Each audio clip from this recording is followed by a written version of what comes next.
beautiful. I hear music. I think it's Tom Lehrer, and it's not his ghost, because he ain't dead. Thank you, Cindy. She's our light gal.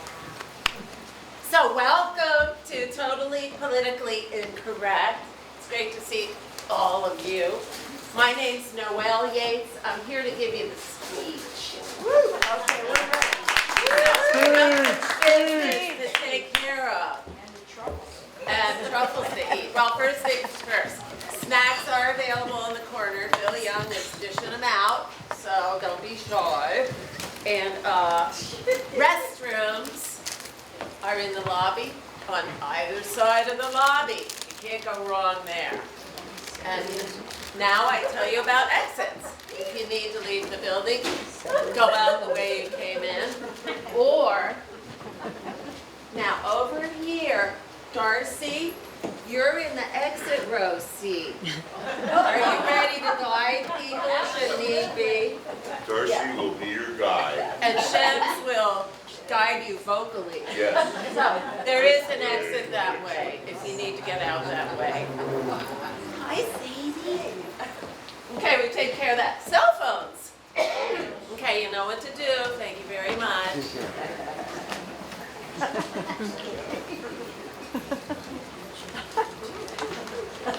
Okay, I'll assume your cell phones are off. Now, we have an upcoming show here at Curtain Call Theater. And the theater company is presenting The Orchards. It's a comedy takeoff on the Cherry Orchard, hi Jim, by Anton Chekhov. And this play was written by, I don't know who it's Evelyn Quill. She wrote it? Yeah, she compiled it, she transposed it. The director created this, so that's going to be fabulous. It starts November 15th and runs through December 7th. So that'll get you through Thanksgiving and into Advent. There are postcards in the back of the room with the schedule, and you can take some of these home, give them to your friends, put them on your fridge. They'll really come in handy. Now, I only have one more. One more here too. He's signing for you. You're signing. Where is the crazy glue when you need it? Noel, no photographs during the show. You heard the man. Flash photography. Yes, do you have a question? I know the prima donna wants photos, but Can I get a picture before the show starts? Can you Before get a the picture show, of us yeah. before the show starts? I already did. Is that allowed? yes, before the show, during the intermission, and after the Good show. question. Thank you. Now, this theater company runs on volunteer energy, and if you have any interest in doing that sort of thing, there's a sign-up sheet in the back, and there's also a mailing list. So, did you get that? Okay, great. I think I've covered all that. I do have one last question. To coin a phrase from Kit Mariah, raise your hand if you're a Tom Lehrer virgin. Oh, Lee, you are in for a wild ride. You too. Good. Thank you for not being shy about being a virgin, because we're going to pop your cherry tonight. You're going to have the time of your life. Without further ado, to give you a little background skinny on Mr. Lehrer, I'd like to introduce Dan Fein.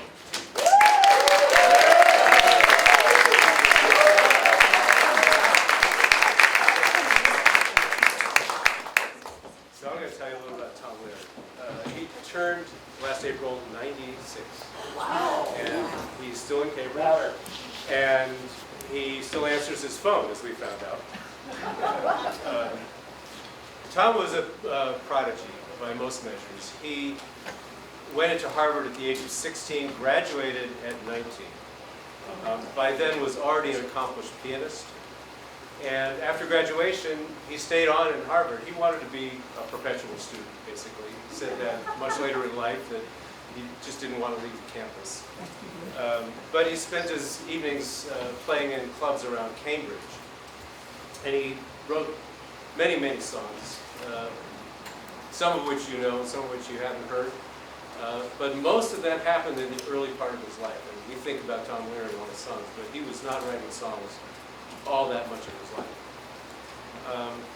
So after he graduated, he had honed enough of his songs that he thought he could put together 12 what he called keepers, and went into a recording studio, and in one take, it took about an hour, recorded the first 12 songs that were his first album, and had them pressed. He just took a chance, pressed 400 records, because he didn't think anybody would really be interested.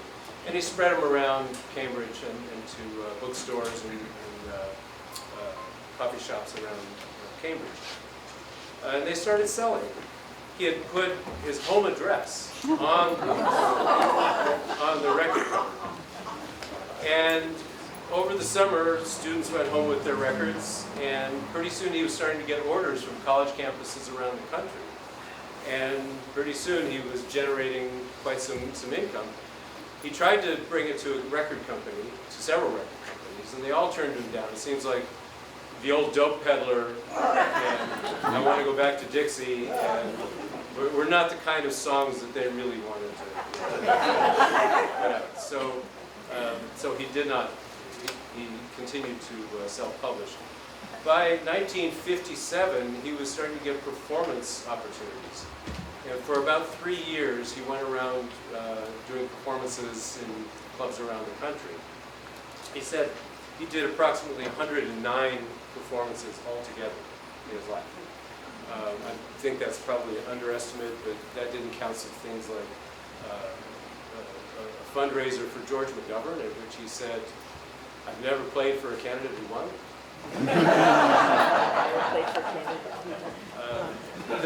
The spread of his songs, the way he described the spread of his songs was more like herpes than Ebola.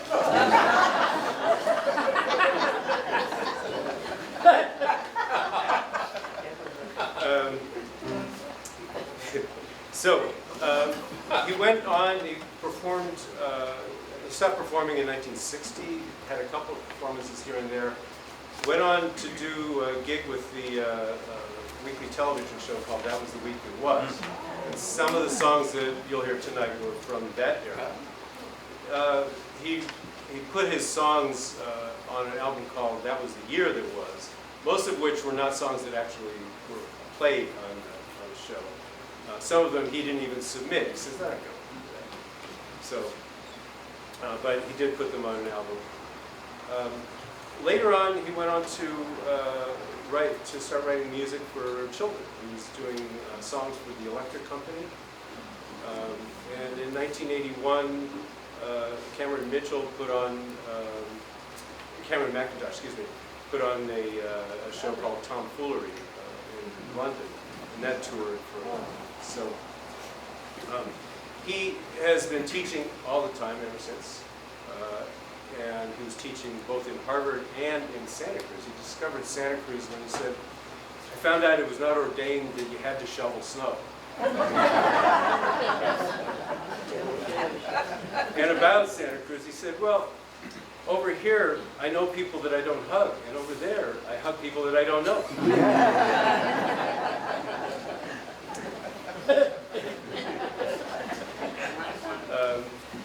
What did I miss? Pretty thorough. Yeah. Yeah, that's Yeah. We're not the top. Yeah. That's pretty good. Thanks. So, welcome to Monterey. Yeah.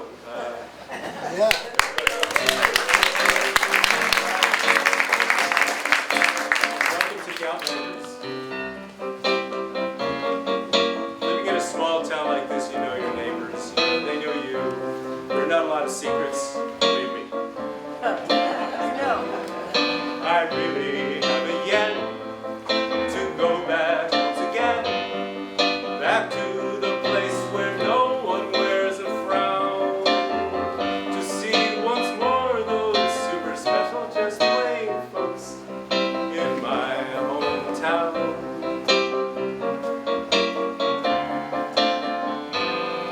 No fella could ignore the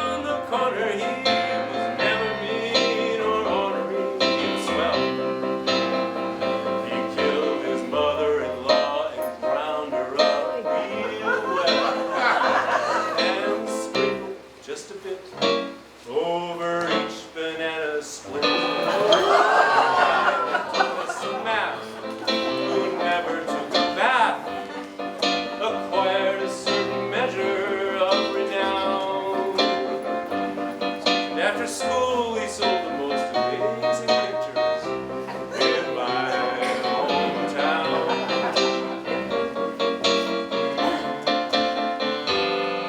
That fella was no fool who taught our Sunday school, and neither was our kindly Parson Brown.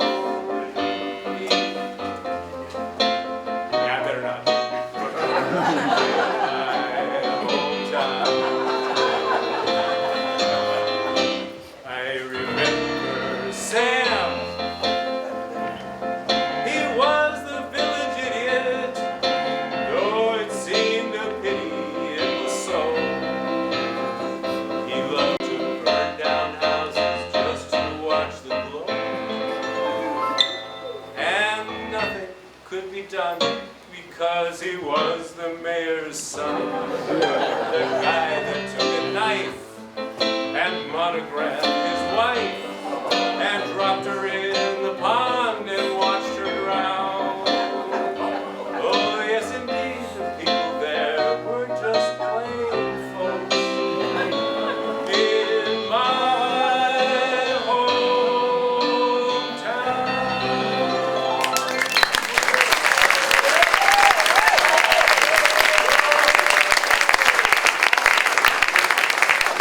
sweet. That was lovely. This next song is Mr. Lehrer's homage to marriage.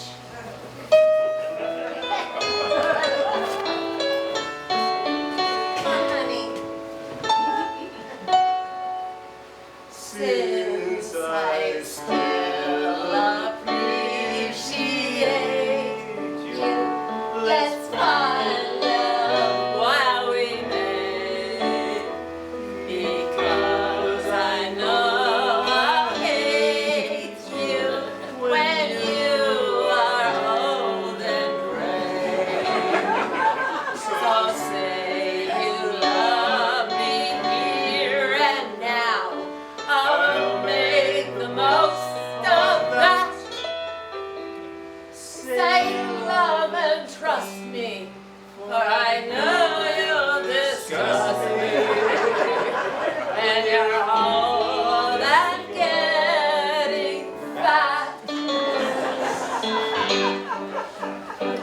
A lessened utility, an awful debility, a loss of mobility is a strong possibility.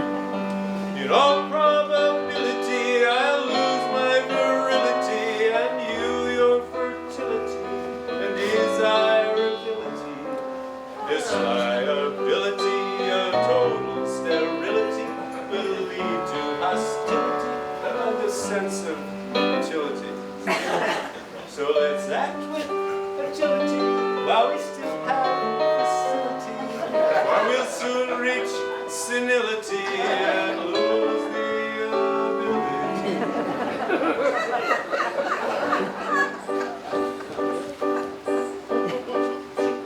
While enjoying our, can I start again, please, honey? I forgot the word. I'm right While enjoying, oh, I got it. Got it, ready? Thank you. You go. While enjoying our compatibility, I am cognizant of its fragility, and I question the advisability of relying on its durability. Where am my inflexibility and my quintessential volatility and the total inconceivability of me showing genuine humility?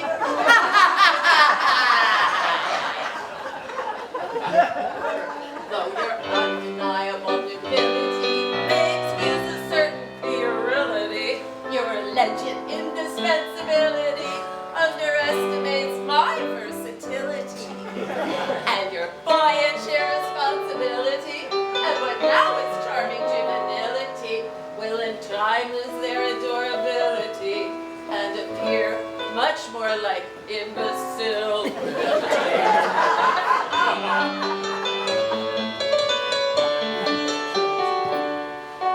Your teeth will start to go, dear. Your waist will start to spread. In 20 years or so, dear, I wish that you were dead. I'll never love you then at all, the way I do today. So please remember, when I leave in December, I told you so in May.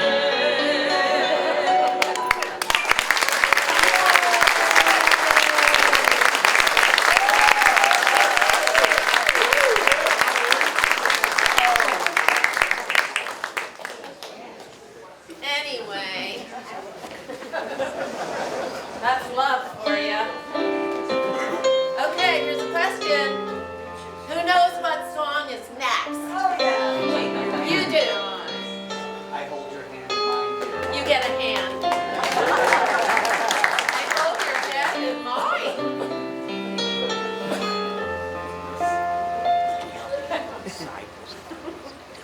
I hold your hand in mine, dear. I press it to my lips. I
And now we have a song from Irish Dan.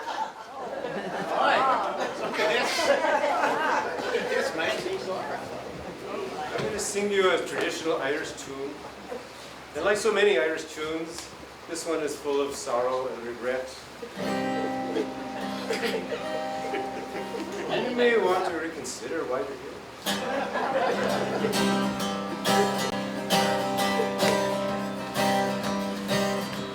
About a maid I'll sing a song who's tickety-tickety-tin. About a maid I'll sing a song who didn't have her family long. Not only did she do them wrong, she did every one of them in. She did every one of them in. One morning in a fit of pique, sing rickety-tickety-tin. One morning in a fit of pique, she drowned her father in the creek. The water tasted bad for a week. We had to make do with gin, We had to make do with gin. Her mother, she could never stand, sing rickety-tickety-tin. Her mother, she could never stand, and so a cyanide soup she planned. Upon the dying, with a spoon in her hand, and her face in a hideous grin, her face in a hideous grin. It doesn't get any kinder. So if you want to go out and back and have a smoke, come back after the last verse. This will be the time to do it. Okay, here we go. One day when she had nothing to do, sing rickety-tickety-tin. One day when she had nothing to do, she cut her baby brother in two and served him up as an Irish stew. And invited the neighbors in. Invited the neighbors in. She set her sister's hair on fire, sing rickety-tickety-tin. She set her sister's hair on fire, and as the smoke and flame rose higher, danced around the funeral pyre, playing a violin, playing a violin. She weighted her brother down with stones, sing rickety-tickety-tin. She weighted her brother down with stones and sent him off to Davy Jones. All they ever found were some bones and occasional pieces of skin. Occasional pieces of skin. And when at last the police came by, sing rickety-tickety-tin. And when at last the police came by, her little prank she did not deny. To do so she would have had to lie. And lying she knew was a sin. Lying she knew was a sin. My tragic tale I won't prolong, sing rickety-tickety-tin. My tragic tale I won't prolong, and if you did not enjoy my song, you've yourselves to blame if it's too long. You should never have let me begin. You should never have let me begin.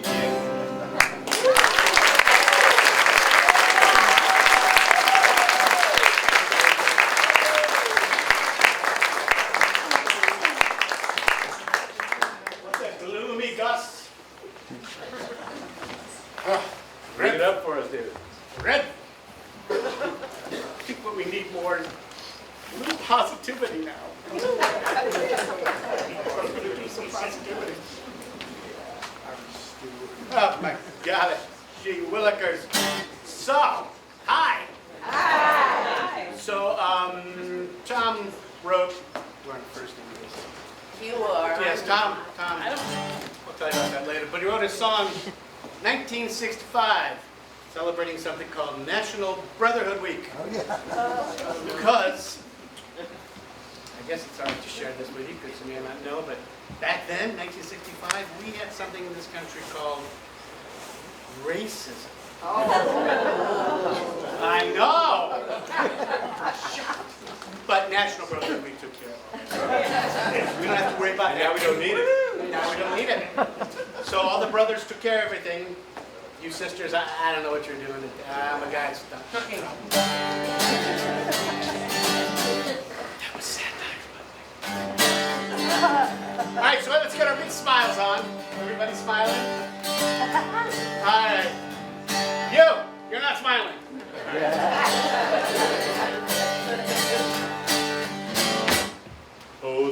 folks hate the black folks, and the black folks hate the white folks. Hate all but the right folks. It's an old established rule, but during National Brotherhood Week, National Brotherhood Week, J.D. Vance and Stacy dancing cheek to cheek. It's fun to eulogize the people you despise, as long as you don't let them in your school. Or your country club, or your pool. Oh, the poor folk hate the rich folk, and the rich folk hate the poor folk. All of my folk hate all of your folk. It's American as apple pie. But during National Brotherhood Week, National Brotherhood Week, New Yorkers love the weather. Weekends got its very chic. Stand up and take the hand of someone you can't stand. You can't tolerate them if you try. Noel? Oh, the Protestants hate the Catholics, and the Catholics hate the Protestants, and the Hindus hate the Muslims, and everybody hates the Jews. But during National Brotherhood Week, National Brotherhood Week, it's national, everyone smile at one another. We be kind to people who are inferior to you. Only for a week, so have no fear. Be grateful that it doesn't last all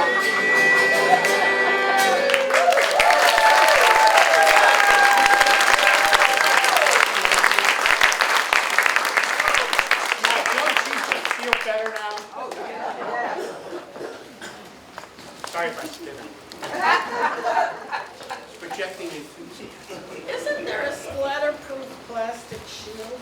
Yeah, like a salad thing? Yeah, you know, like a salad thing. Like a Gallagher concert. When David sings, we kind of put the... Ah, Diane. Right. All right, let's see here.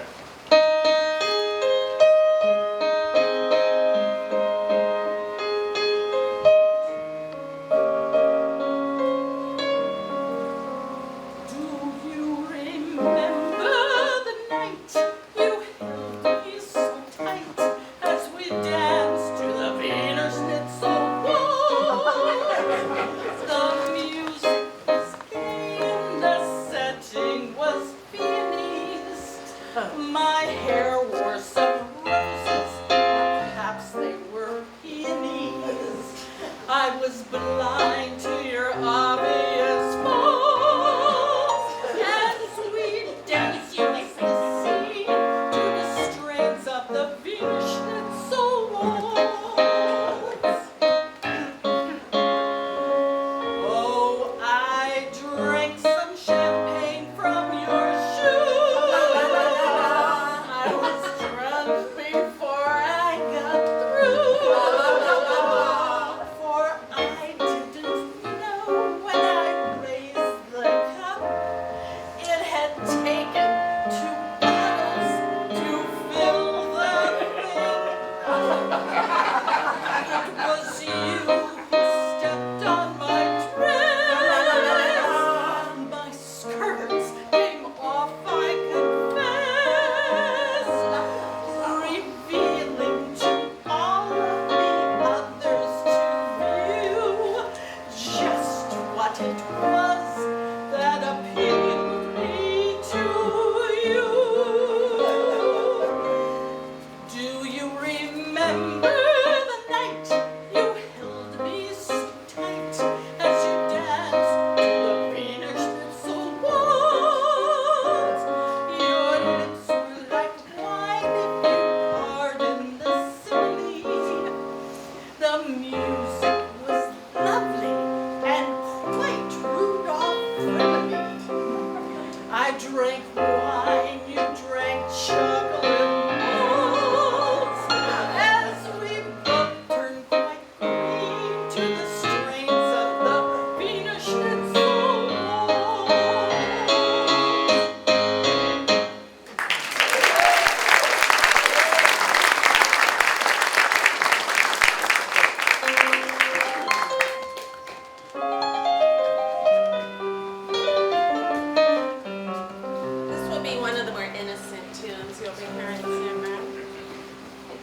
one of the pieces Mr. Lehrer wrote for Electric Company.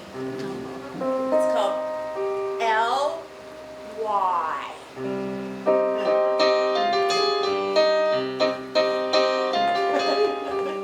You're wearing your squeaky shoes, and right there taking a snooze is a tiger. Now how do you walk on by? Silently, silently, silent.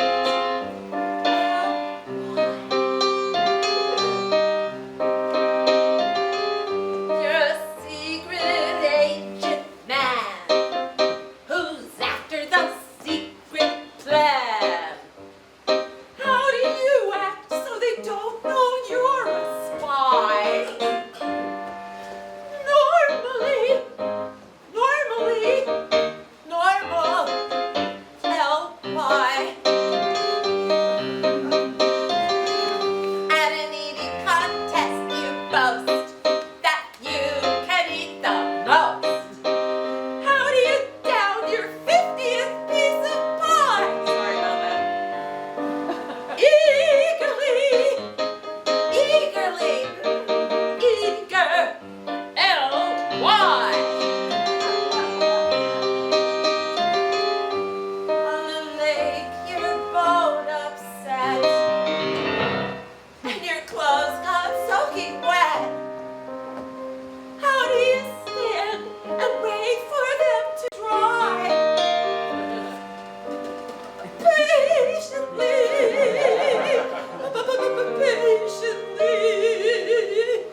patient, L.Y.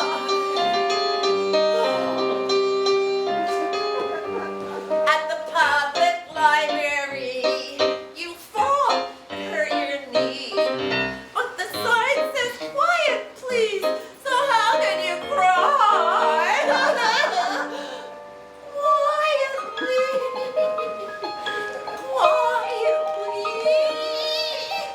quiet, L.Y.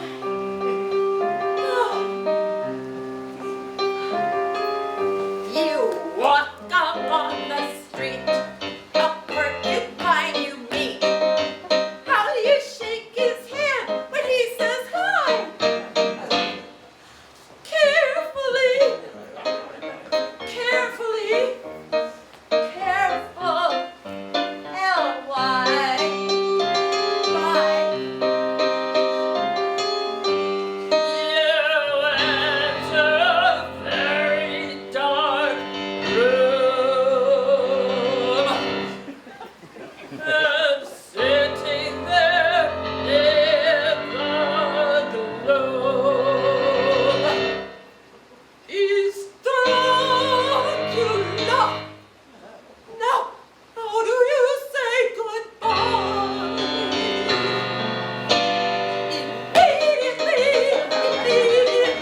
Immediately, L.Y. Bye.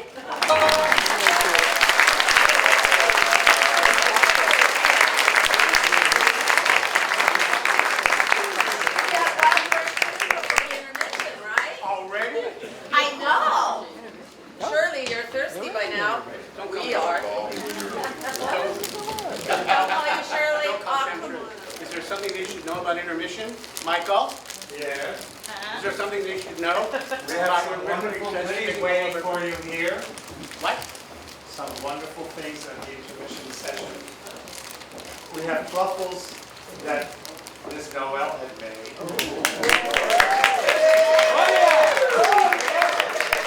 You can only get them here. Edible sin. That's right. Yeah. So, plus we have a lot of other goodies, so please come out and join us and take a break for about 15 minutes, use the bathrooms, and then come back.